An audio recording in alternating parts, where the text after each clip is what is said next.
नहीं खाया, इसको नहीं मिला। मेरा मम्मी और पापा आपके साथ नेक्स्ट टाइम मैं यहाँ में आके, बहुत अच्छा खाना था।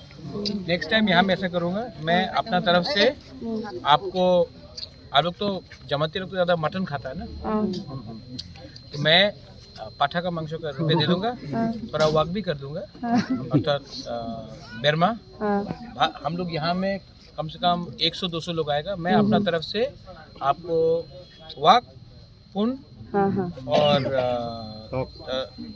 तो खान खा लिया, बेरमा के लिए नहीं देगा, आप लोग खुद हम रुपया दे देगा, आप लोग अवांग करो, हम लोग बैठ के सब यहाँ में बैठ, पॉलिटिक्स के बारे में बात नहीं करेगा, सिर्फ खाना। बुकुम्बारा के साथ खाना खा के मजा, इन बच्चे लोगों के साथ, और यहाँ में थोड़ा सा म्यूजिक भी करो अच्छा से। नाती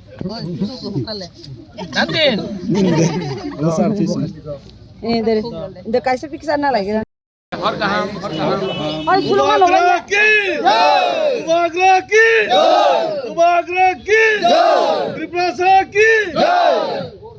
थैंक यू सर। ये फौजी रिटायर है ना, यू। ये तो